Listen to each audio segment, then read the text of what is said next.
मिल गई तुम्हें फुर्सत माँ बाप से आके मिलने की?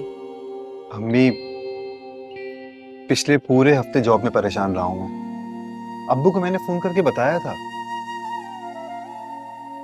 आपको तो मालूम है ना कि अगर आपको एक दो दिन ना देखूं तो मुझे सुकून ही नहीं मिलता।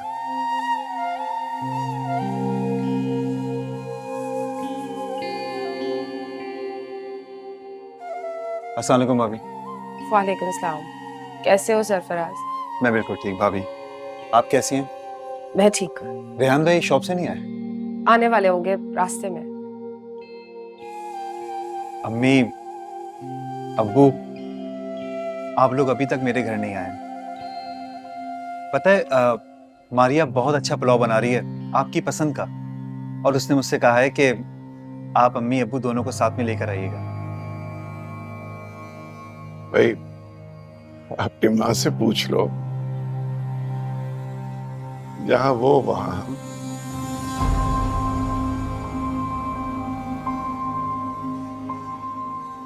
मैं यहीं पर ठीक हूँ और तुम्हारे घर में ना मेरा दिल नहीं लगता।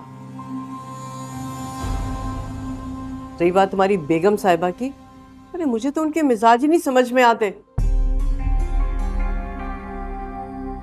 अम्मी, आप मारिया के साथ रही कब हैं?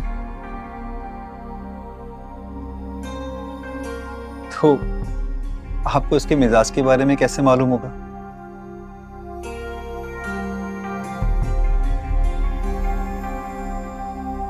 आप उसके साथ रहकर तो देखें, मुझे यकीन है आपको वो बहुत अच्छी लगेगी, बहुत पसंद आएगी वो आपको। वो बच्चा इतने प्यार और चाह से लेने के लिए आया है, 2-4 दिन के लिए चली जाए, माहौल बदल जाएगा आप दोनों का। नौरीन रहने दो तुम तो। अगर इसे इतनी फिक्र होती ना माँ बाप की, तो ये अपनी मर्जी से शादी ना करता, बल्कि हमारी मर्जी से करता शादी। अब पुरानी बातें भूल भी जाए अम्मा। सफिया छोड़ो पुरानी बातों को। यूं समझ लो कि सरफराज के नसीब में तुम्हारी भांजी नहीं थी, मारिया ही थी।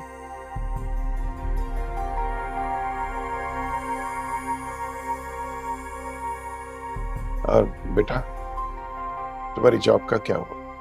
हाँ अब्बू, जॉब अच्छी जा रही है, बस सैलरी थोड़ी सी कम है।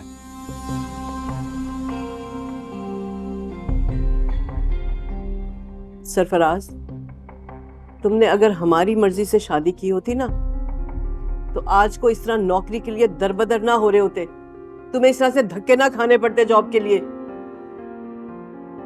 इनायत भाई की बेटी से तुम्हारी शादी हो जाती तो कम से कम अपने भाई से मेरा रिश्ता भी मजबूत हो जाता इस बहाने। अरे अम्मी, छोड़िए ना इन सब बातों को, चलें मेरे साथ प्लीज, चलें ना अम्मी। बस रहने दो, मुझे नहीं जाना, मैं यहीं पर ठीक हूँ बस।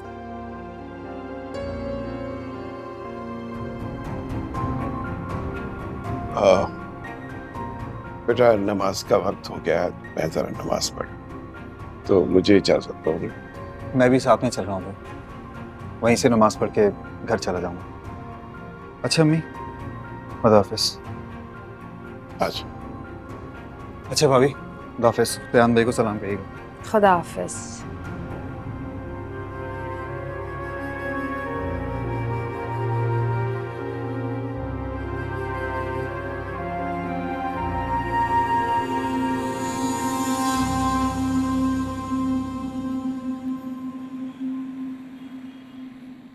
मारिया,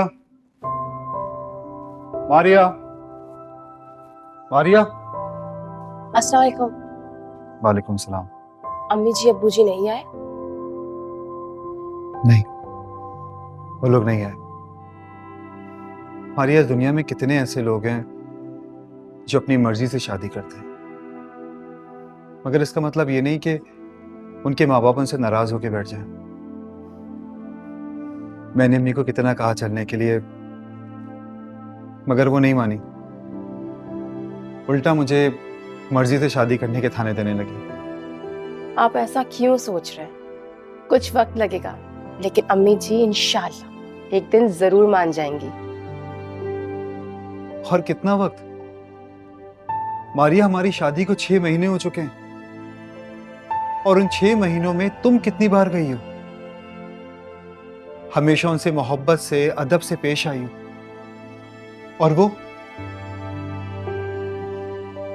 महज 2 या 3 मरतबा आए यहाँ पे, वो भी अब्बू जी जो है ना, अम्मी को जबरदस्ती लेकर आए। आप ऐसा क्यों सोच रहे हैं? मैंने कहा ना, सब ठीक हो जाएगा। पता है क्या मारिया, मुझे तो लगता है कि शायद मैं उनकी सगी औलाद हुई नहीं।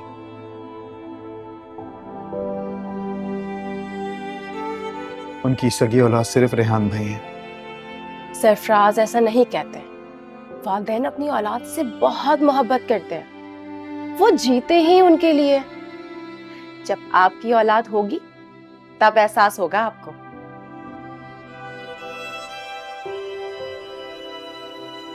तुम कितनी अच्छी हो मारिया। अम्मी जी तुम्हारे बारे में हमेशा बुरा भला कहती है, तुमसे बुरा सलूक भी करती हैं, लेकिन तुम मुझे हमेशा समझाती हो। तुम चाहती तो भड़का भी सकती थी, लेकिन तुम कभी भी ऐसा नहीं करती। क्योंकि मैं जानती हूँ कि आप अम्मी से बहुत प्यार करते हैं और अम्मी भी आपसे बहुत मोहब्बत करती हैं। हाँ, बहुत। चले अब अपना मूड अच्छा करें और फ्रेश हो जाएं। मैं आपके लिए गरम गरम चाय लेके आती हूँ। Thank you.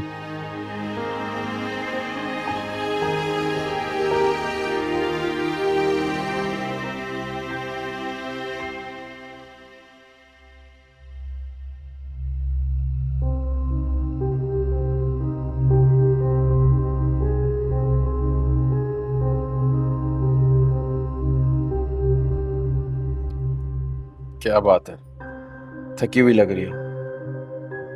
जाहिर सी बात है, सारा दिन काम कर करके थक जाती हूँ मैं। ऐसा लगता है सारी जिम्मेदारियां सिर्फ मेरी ही है। ऊपर से आपकी अम्मा, कोई मुलाजिम रखो तो उसे घर में टिकने ही नहीं देती है, और मजाले जो उठ के 1 गिलास पानी भी पी ले। अच्छा खासा सरफराज आया था दोनों को लेने के लिए, लेकिन साफ इनकार कर दिया उन्होंने, हमेशा की तरह। अरे यार, उसने कोशिश की थी। अम्मी को मारिया नहीं पसंद तो क्या करे। मुझे तो लगता है आपके भाई ने जानबूझ के पसंद की शादी की है मामू की बेटी को छोड़ के, और वो यही चाहता है कि माँ बाप उसके घर ना जाए, वो सुकून से अपनी बीवी के साथ रहे। नौरीन, क्या हो गया तुम्हें? कैसी बातें कर रही हो? अरे बिल्कुल ठीक कह रही हूँ, आपने तो सारी जिम्मेदारियों का बोझ मेरे कंधों पे डाला हुआ है। एक और बहू भी तो है, अगर कुछ दिन वहां जाके अम्मा जी रहेंगी तो कौन सी कोई कयामत आ जाएगी। अरे अम्मी जिद करती हैं, तुम जानती हो। अम्मी को मारिया नहीं पसंद ना। हाँ, तो उसी वक्त रोकना था ना सरफराज को पसंद की शादी से। उस वक्त तो हंसी खुशी सबने शिरकत कर ली, और अब सब मुंह बना के बैठे हुए। ऊपर से मैं अपने बच्चों को संभालूं, घर को देखूं, खाना पकाऊं, ये जिम्मेदारियां उठाऊं या आपकी अम्मा की खिदमतें करूं। अरे तुम मुझ पे क्यों गुस्सा कर रही हो? मैंने क्या किया? अच्छा सुनो, एक नए शहर में शोरूम खोल रहा हूँ। सच? हाँ, मैंने जगह देख ली है, बस तुम दुआ करो। शोरूम खुल गया ना तो आमदनी भी डबल हो जाएगी। फिर मैं तुमसे वादा करता हूँ कि तुम्हें 24 घंटे की नौकरानी रख दूंगा। फिर करवाना ठाट से उससे काम, और अम्मी को भी कह दूंगा उसे नहीं निकालेंगे, ठीक है? अरे वाह, ये तो बड़ी अच्छी बात है भाई।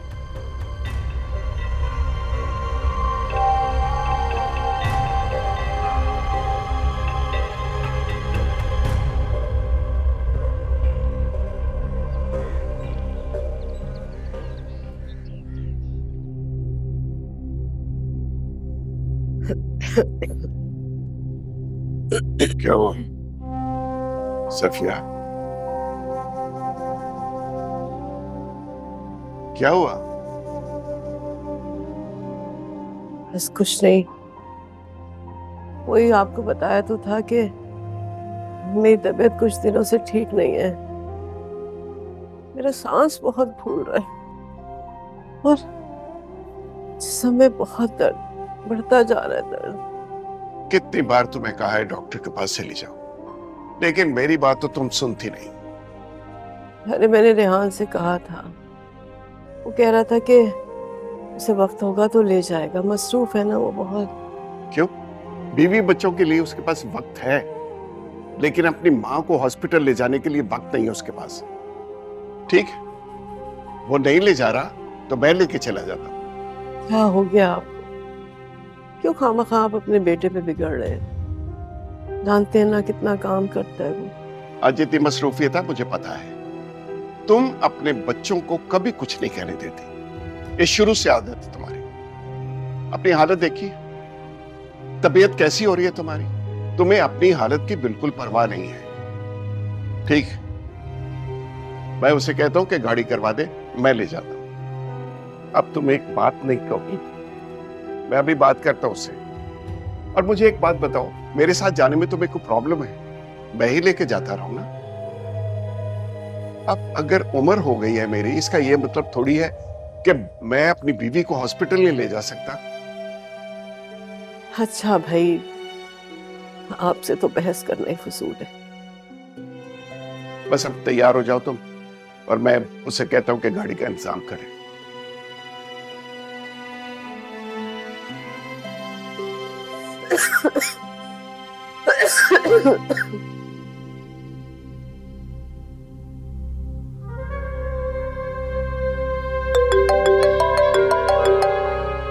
सरफराज का फोन।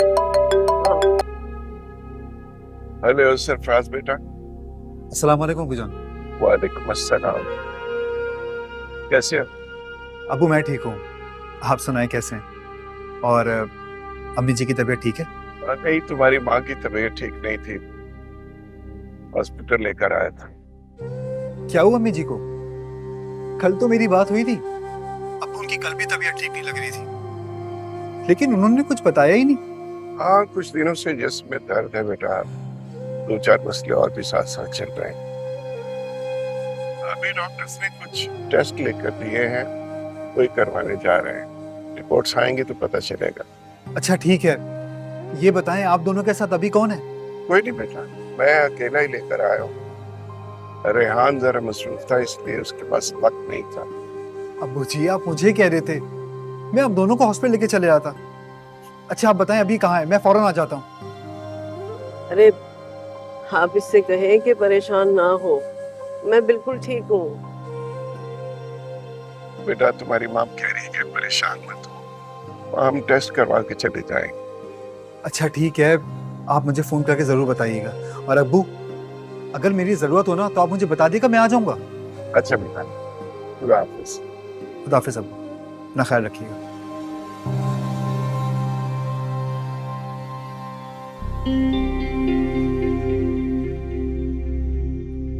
ये रहे।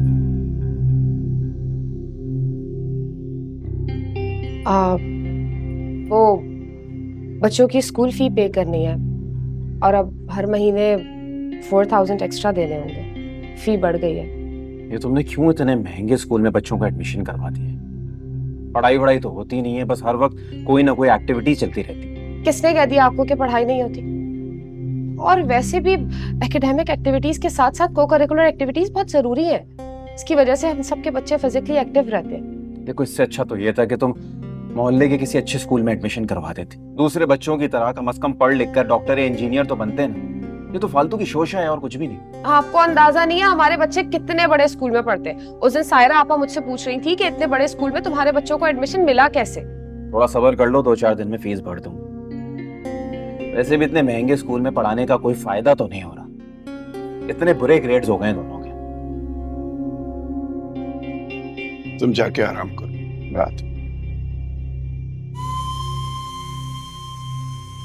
अब क्या कहा डॉक्टर ने, और क्या आपको इतनी जल्दी थी हॉस्पिटल जाने की? मैंने कहा था कि 1-2 दिन में मैं फ्री हो जाऊंगा, फिर अपॉइंटमेंट लूंगा और साथ चले जाएंगे। अब वो सब ठीक तो है ना?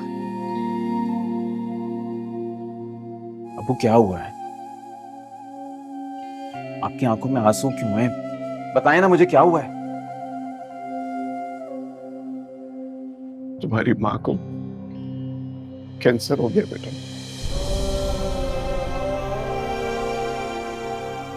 ये क्या कह रहे हैं आप? अबू कैसे हो सकता है अबू? ये क्या कह रहे हैं आप? डॉक्टर्स ने अभी यही बताया है कैंसर किस स्टेज पर है, उसका ट्रीटमेंट क्या होगा, एक दो रिपोर्ट्स के बाद पता चलेगा। बेटा, मैंने अभी तुम्हारी मां को कुछ नहीं बताया, और तुम लोग भी इस बीमारी के बारे में उससे जिक्र मत कर, वरना वो जीते जी मर जाएगी।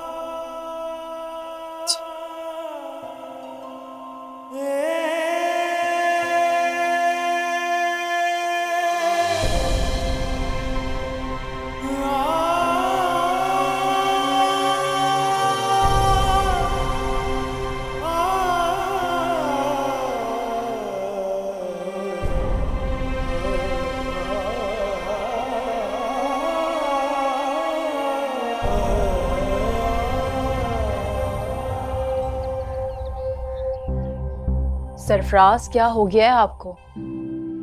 अगर आप इस तरह रोते रहेंगे तो अम्मी को शक हो जाएगा। अब्बू ने क्या कहा है आपसे कि हमें अम्मी को उनकी बीमारी के बारे में नहीं बताना?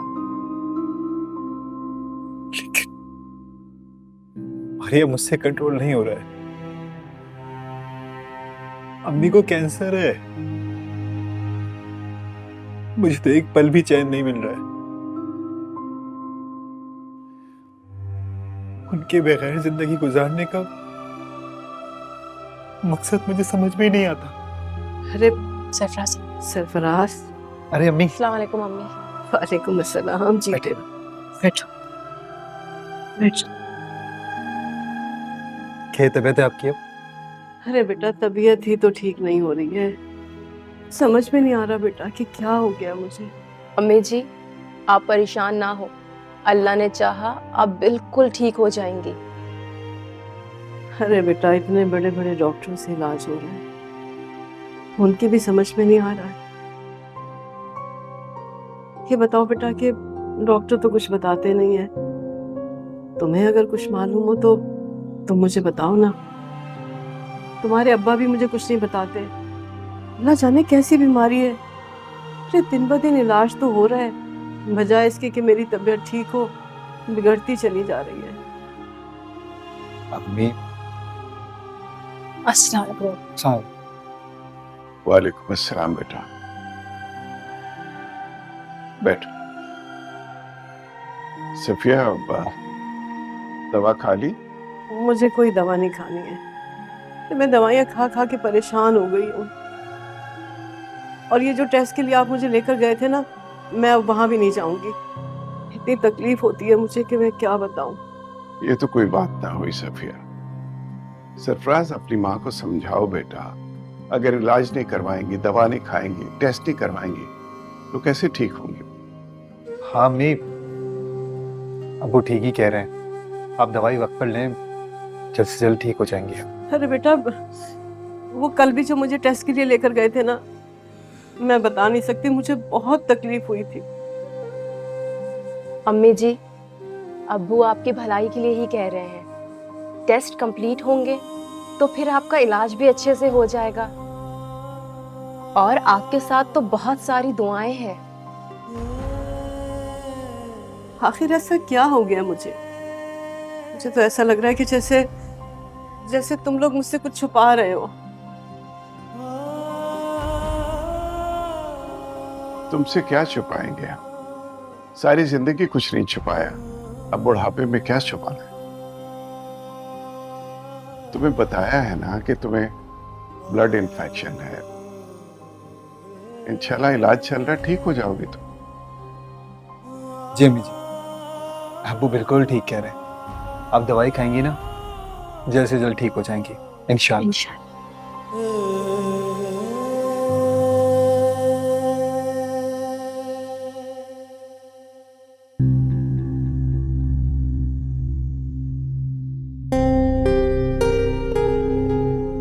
कहाँ रह गए? अब तक तो आ जाते हैं रेहान। अल्लाह खैर करे।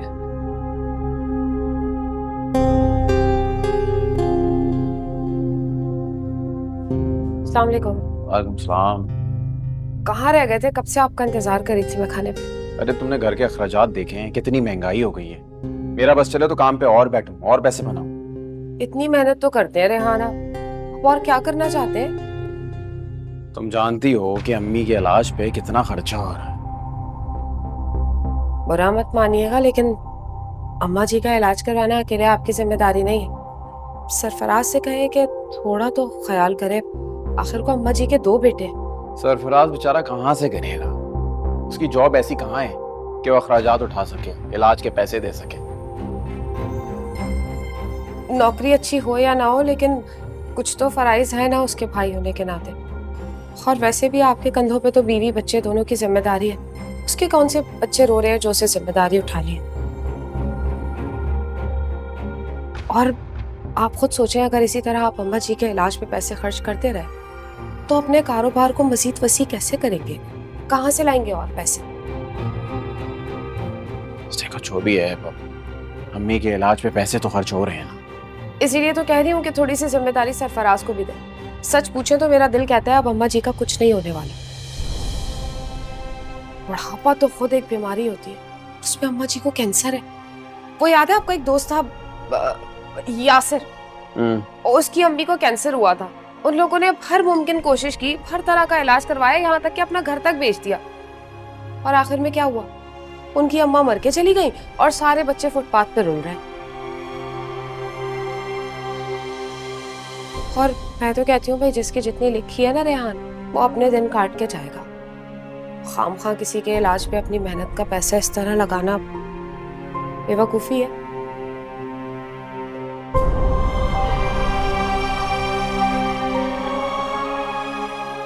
मुंह हाथ धोले, मैं खाना लेके आती।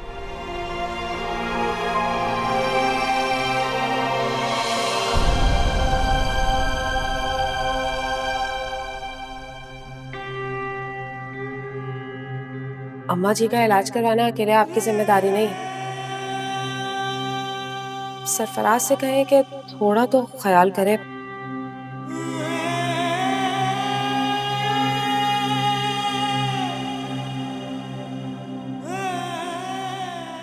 आप खुद सोचें, अगर इसी तरह आप अम्मा जी के इलाज पे पैसे खर्च करते रहे तो अपने कारोबार को मजीद वसी कैसे करेंगे?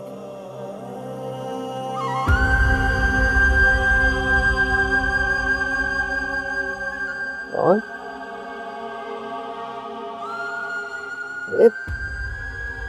आप सोए नहीं अभी तक? वो ऐसे प्यास लगी थी, पानी पीने के लिए उठा था। पानी पी लिया तो वहां क्यों खड़े हैं? आके सो जाए ना। ठीक है, सोता हूं मैं, आराम।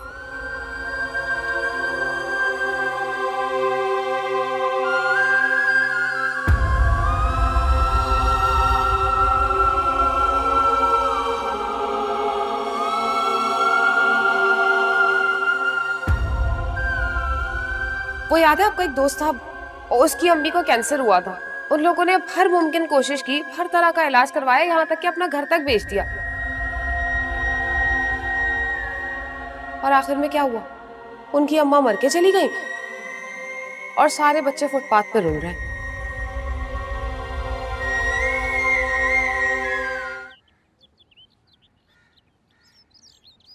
भाई बहुत अच्छा लगा। भाई भाई भाई बैठे ना। हाँ सरफराज, मैं चाय लेके आती हूँ। नहीं नहीं, कुछ नहीं कुछ नहीं, बैठो बैठो, बस तुम लोगों से बात करूंगा, बैठो।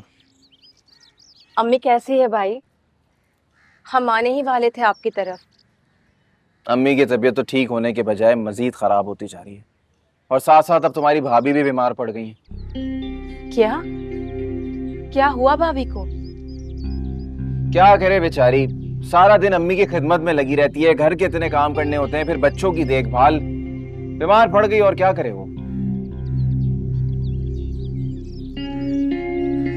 मुझे तुम दोनों से एक जरूरी बात करनी है। जी भाई कहिए। भाई आखिर बात क्या है? मैं चाहता हूं कि तुम कुछ दिनों के लिए अम्मी अब्बू को अपने यहाँ ले आओ। भाई मैं तो पहले भी लेकर आना चाहता था, लेकिन आपको मालूम तो है कि अम्मी किसी भी सूरत में इस घर में आने को तैयार नहीं है। सेहतयाबी में नहीं आई भाई, अब तो वो बीमार है। यार यही तो मसला है कि अब वो बीमार हैं। मैं कब तक उनका ख्याल रखूं और कितना ख्याल रखूं? जिम्मेदारी बन गई है मेरी, मुझे अपने 1000 काम होते हैं वो मैं कर नहीं पा रहा हूँ। मेरी बात मानो, तुम इसको लेकर घर आओ, तुम दोनों उनको मनाओ और वो मान जाएंगे, तुम्हारे साथ आ जाएंगे। कोशिश तो करो। ठीक है रेहान भाई, आप फिक्र मत करें, हम मम्मी जी और अब्बू जी को अपने साथ ले आएंगे। चलो जबरदस्त, बस फिर मैं तुम दोनों का इंतजार करूंगा। मुझे अब इजाजत दो, मुझे जाना है। भाई चाय पानी कुछ भी नहीं, बस भाई मैं चाय काम पे जाना है, देर हो रही है। फिर कभी। चलो अपना ख्याल रखो भाई, चलो खुश रहो। खुदा हाफिज, खुदा हाफिज।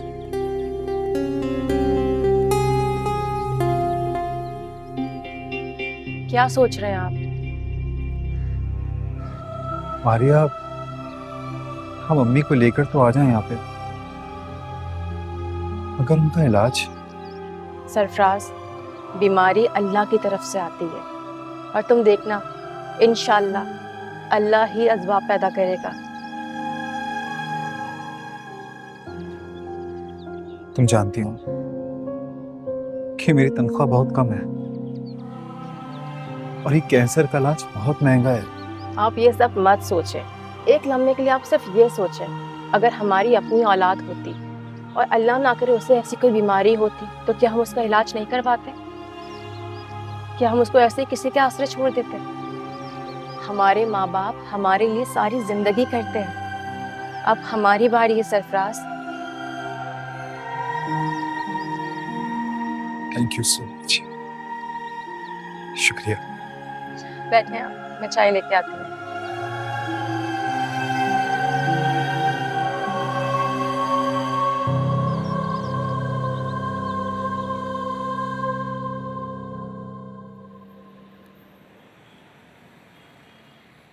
अम्मी जी, मैं जानती हूँ आप मुझसे बहुत नाराज हैं, आप प्लीज मुझे माफ कर दीजिए। मैं आपसे वादा करती हूँ कि मैं आपको शिकायत का मौका नहीं दूंगी। आप सिर्फ एक बार हमारे साथ चले तो सही। मारिया, मैंने कहा ना मुझे तुम्हारे साथ नहीं जाना है, मैं ठीक हूँ यहाँ पर। और सरफराज को समझाओ, तुम दोनों मियाँ बीवी ने कौन सी जिद लगा ली है मुझसे, मुझे नहीं जाना, मैं ठीक हूँ। अम्मी जी प्लीज, आप सिर्फ एक बार हमारे साथ तो चलें और माजी की गलती को माफ कर दें। ठीक कह रही है मारिया, आखिर कब तक आप इन दोनों से नाराज रहेंगी? भाई जिंदगी और मौत का कोई भरोसा तो है नहीं। नौरीन भाभी, ये आप क्या कह रही हैं? मैं कहाँ कह रही हूँ कुछ, डॉक्टर ने कहा है कैंसर है इनको।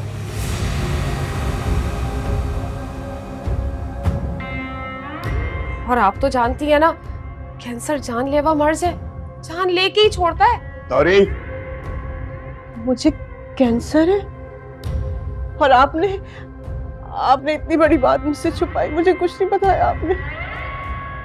मैंने कहा था ना कि सफिया को उसकी बीमारी के बारे में पता नहीं चलना चाहिए। अबू जी, आप खामखा गुस्सा हो रहे हैं, आज नहीं तो कल ये बात पता चलनी थी। तो साफ कह दो ना कि हम लोग बोझ हो गए हैं तुम पर। अरे मैंने ऐसा कब कहा कि आप हम पर बोझ,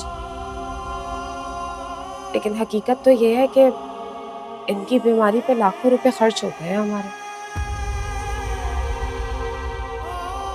मुझे तुमसे ये उम्मीद नहीं थी, अच्छा नहीं किया तुमने। हाँ भाई, हम ही अच्छा नहीं करते किसी के साथ। वो बुजुर्ग कह के गए ना, नेकी कर दरिया में डाल, बिल्कुल सही बात कह के गए। कितनी भी खिदमतें कर लो, आप लोगों की शिकायतें कभी खत्म ही नहीं होती।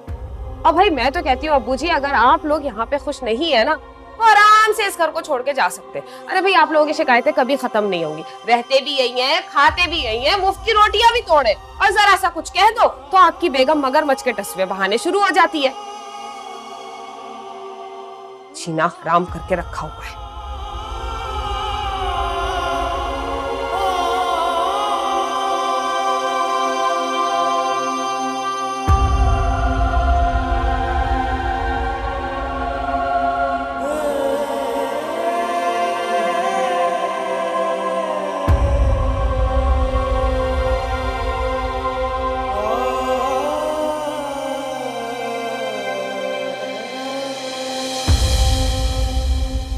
अब्बू, तो ऐसी क्या क़यामत आ गई? क्या जरूरत है तुम्हारी बीवी को सफिया को उसकी बीमारी के बारे में बताने की?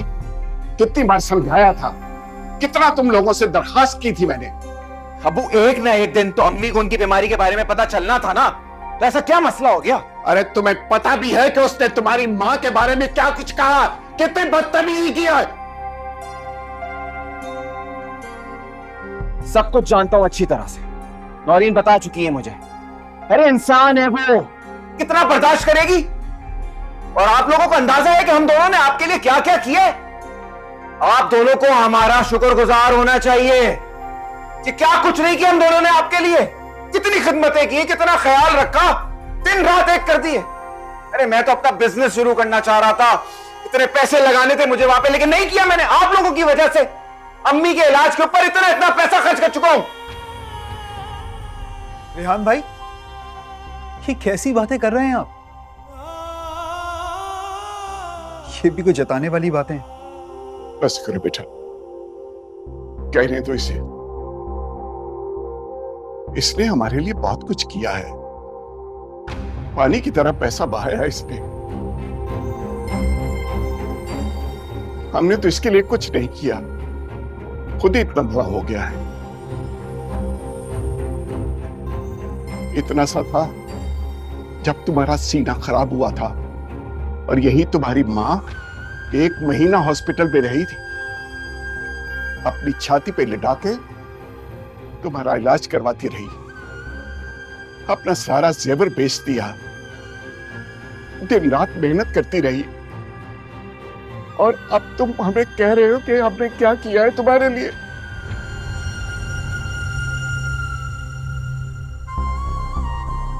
रेहान भाई, आपको शर्म आनी चाहिए। आप अब्बू से इस तरह बात कर। तुम चुप रहो। और शौक हो रहा है ना तुम्हें इन्हें लेकर जाने का साथ, जाओ। देखता हूं कैसे रखते हो तुम इन लोगों को। 1 हफ्ते में वापस छोड़कर जाओगे यहां पर। अरे अम्मी के इलाज पे इतना पैसा खर्च होता है। आप फिक्र नहीं करें भाई, मुझे खुद को भेजकर भी अम्मी का इलाज करवाना पड़ा ना, तो मैं करवाऊंगा। ले जा रहा हूं मैंने यहां से। अरे जाओ। चलें अम्मी, मैं आप लोगों का बाहर वेट कर रहा हूं गाड़ी में।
जब बच्चे बीमार होते हैं ना,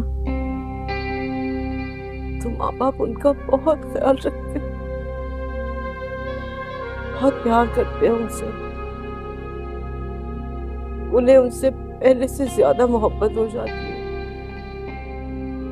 लेकिन अगर माँ बाप बीमार हो जाएं तो बच्चे उनसे बेजार रह जाते हैं, वो प्यार जाते हैं। मेरी बीमारी के साथ भी ऐसा ही हुआ है। मैं नौरीन का रवैया समझ ही नहीं पाई। वो जिस तरह से बात करती थी, उसका तल्ख लहजा मुझे समझ जाना चाहिए था। हम लोगों को वो घर बहुत पहले छोड़ देना चाहिए था। ऐसा क्यों सोच रहे हो?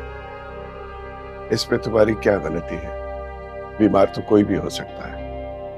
ये तो अल्लाह का शुक्र है कि हमें मौका मिला दूसरों को पहचान सके। और देखो, एक अरसा जिससे तुम बदगुमान रही, वो कितने प्यार से तुम्हें यहाँ लेके आई। लेकिन मैं डरती हूँ इस बात से कि कहीं मारिया भी मेरी बीमारी से परेशान ना हो जाए। अस्सलाम वालेकुम। अस्सलाम वालेकुम अबू। वालेकुम अस्सलाम बेटा। अम्मी, आपको किसी चीज की जरूरत तो नहीं है? आपको जब भी किसी चीज की जरूरत हो आप मुझे बता दीजिएगा। ठीक है बेटा। अब्बू, अब आप दोनों यहीं पे रहेंगे, क्योंकि अब ये सिर्फ मेरा और मारिया का घर नहीं है, बल्कि आप दोनों का घर है ये। आपको मालूम है, आपके इस घर में आने से हमारे इस घर में कितनी रौनकें आ गई हैं। मैं बता नहीं सकता कि मैं कितना खुश हूं। ऐसा लगता है कि कुदरत ने ना मेरे वालिदैन को मुझे वापस लौटा दिए। आज पता है अम्मी, मारिया ने आप दोनों के हिसाब का खाना बनाया है। अब्बू आपके लिए चटपटा खाना और अम्मी आपके लिए परहेजी खाना बनाया। बेटा, इस तकल्लुफ की क्या जरूरत थी? घर में जो बनता हम खा लेते। अब्बू, ये आप कैसी बात कर रहे हैं? अब तो रोज आपकी पसंद से खाना बनेगा। अच्छा है ना, इस बहाने हमें भी चेंज खाना खाने को मिलेगा। क्यों सरफराज? हाँ बिल्कुल। सरफराज, आप अम्मी और अब्बू को खाने के टेबल पे लेके आए, मैं खाना लगाती हूँ। अब्बू आप चले। अम्मी आप आए। जीते रहो।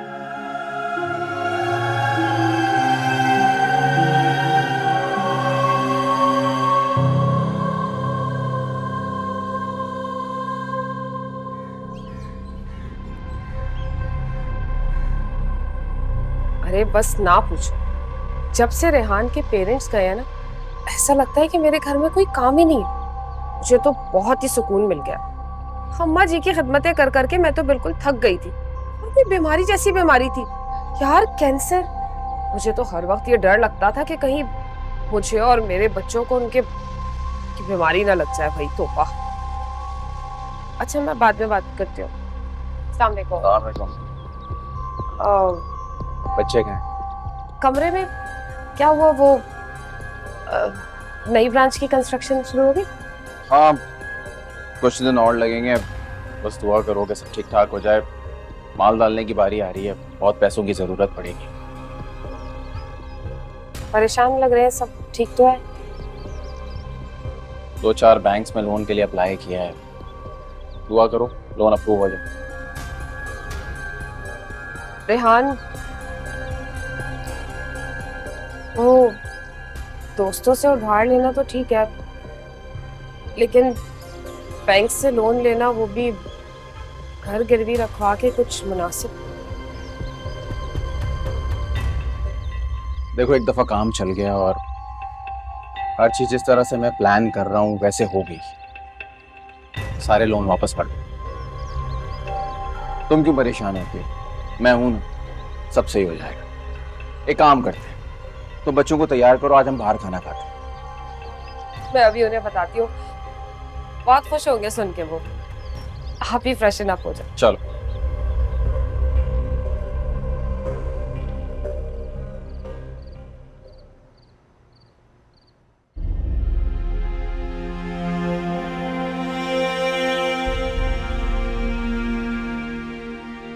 अरे मारिया बेटा, मेरी तो आंख लग गई थी।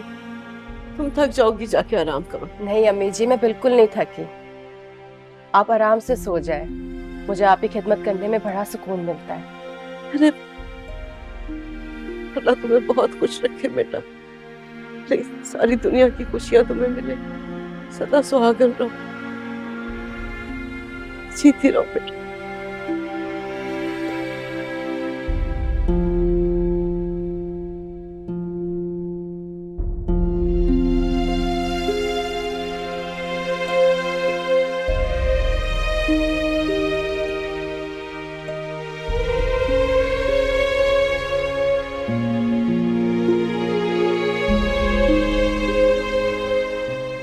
सरफराज, वो आपकी गाड़ी नहीं है बाहर।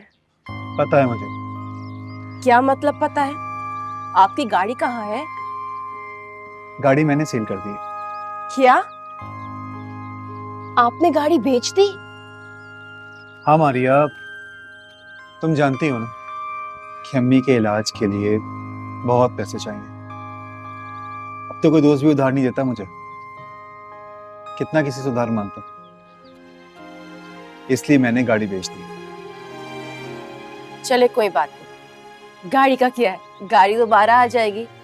हमारे लिए अम्मी का इलाज जरूरी है, बस वो एक बार ठीक हो जाए, हमें दुनिया की सारी नेमतें मिल जाएंगी। मुझे तुमसे इसी अक्लमंदी की तवक्को थी। पता है, कोई और औरत होती ना तो कितना झगड़ा करती, ना शोर मचाती हो। मैं उन बेवकूफ औरतों की तरह नहीं हूँ। आपके माँ बाप मेरे माँ बाप की तरह है। आप जानते हैं, अम्मी जी जब से यहाँ पे आई है, उनकी खिदमत करने में मुझे कितना सुकून मिलता है।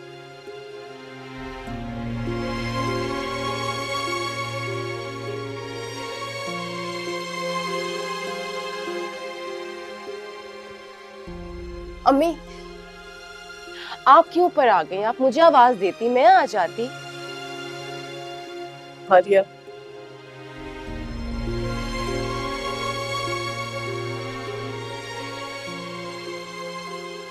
मुझे माफ कर दो बेटा, मैंने तुम्हारे साथ बहुत ज्यादती की।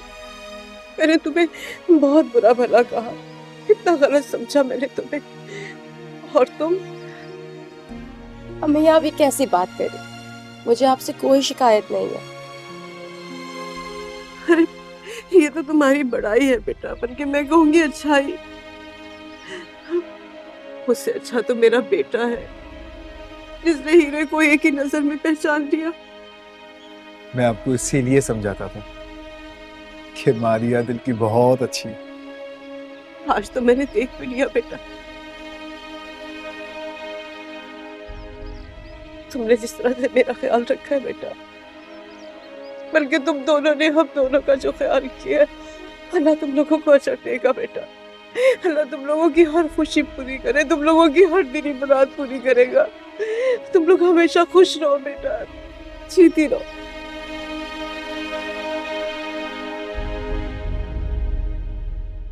अल्हम्दुलिल्लाह, ब्रांच खोली नहीं है कि ऑर्डर आने शुरू हो गए।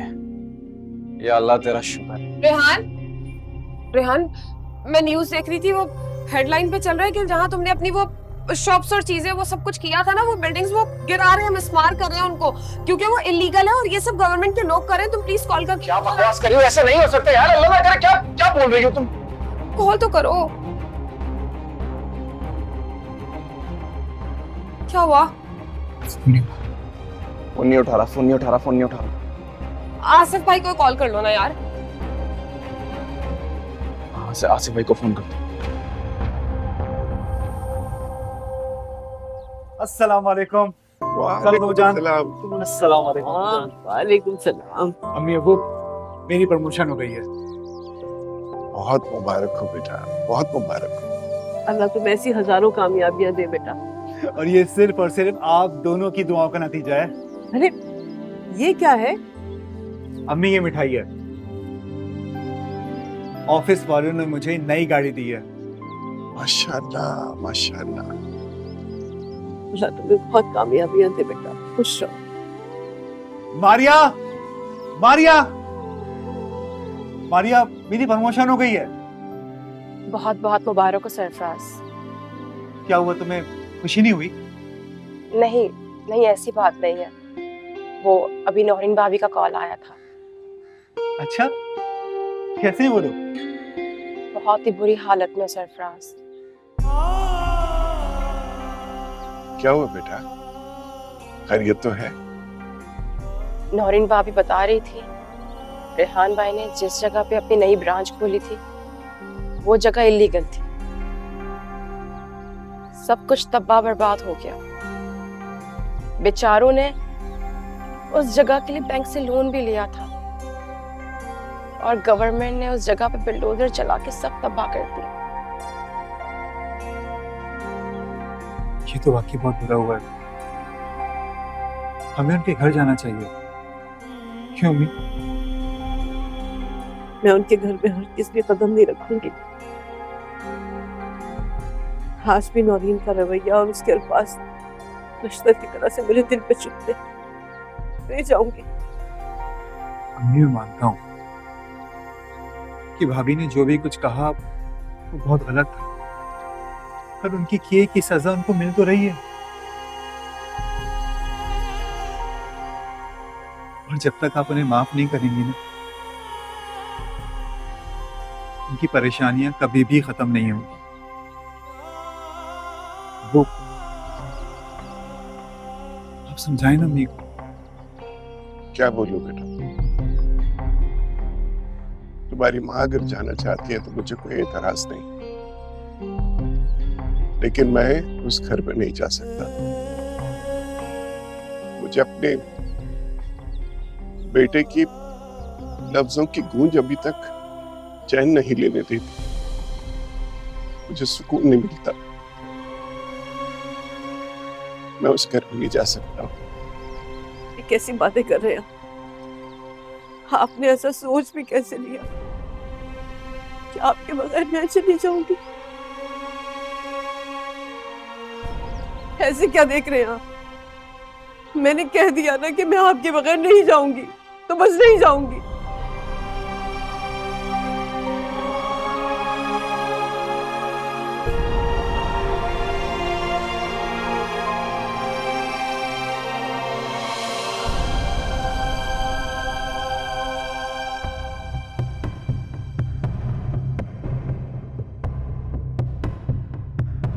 नौरीन,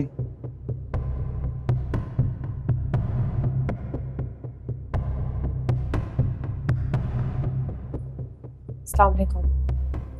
वालेकुम सलाम। वो कुछ बात बनी, मसला हल हुआ? कुछ भी नहीं हुआ। जब किसी का बुरा वक्त चल रहा होता है ना, तो सब साथ छोड़ जाते हैं। काफी दोस्तों के पास गया, किसी ने मदद नहीं की। कोई 1 लाख रुपए तक देने को तैयार नहीं। शायद उन लोगों को अंदाजा हो गया है कि मैं बर्बाद हो गया हूं। आप क्या कह रहे हैं? क्या करेंगे हम? एक आखिरी सहारा ये घर था, उसे भी आपने गिरवी रखवा दिया। मैं उस वक्त भी मना करी थी। ज्यादा मेरे साथ ना बकवास मत करना। ये जो आज सब कुछ मेरे साथ हो रहा है, इसकी जिम्मेदार तुम हो। तुम्हारी वजह से हो रहा है। मेरे माँ बाप इस घर में थे, इस घर में रौनकें थी, बरकतें थी। जो काम करता था फलता था, फूलता था। तुम्हें मेरे माँ बाप बुरे लगने लगे। उनकी 2 वक्त की रोटी भारी पड़ती थी तुम्हें। मुझे उनकी 2 वक्त की रोटी बिल्कुल भारी नहीं थी। आपको भारी पड़ा था अपनी माँ का इलाज, और आप शायद भूल रहे। मैंने हाथ पकड़ के उन्हें घर से बाहर नहीं निकाला था। अपनी मर्जी से सरफराज के साथ गए थे वो दोनों। और हाँ, अब क्यों गुस्सा आ रहा है आपको? आप तो खुद रजामंद थे इस फैसले पे। दिमाग खराब था मेरा, नाफरमान था मैं। अरे मैंने अपने माँ बाप को उनके मुश्किल वक्त में अकेला छोड़ दिया। देखो, खुदा ने बर्बाद कर दिया मुझे। अकेला रह गया मैं। कोई नहीं है मेरा, कोई नहीं है मेरे साथ। अच्छा हुआ बेटा, तुम्हें इस बात का एहसास तो हुआ। मुझे माफ कर दो, मैंने आप लोगों का बहुत दिल दुखाया है। मुझे माफ कर दो, मैंने आप लोगों का बहुत दिल दुखाया है। आप लोगों को बहुत तंग किया, मैंने आप लोगों को बहुत तंग किया। मुझे माफ कर दो।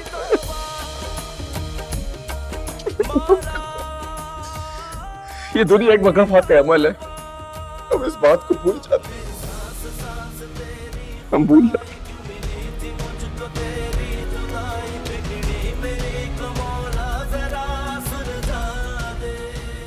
मुझे माफ कर दे। मैं भूल गई कि इस घर में बरकत आपके दम से। इसे माफ कर दे।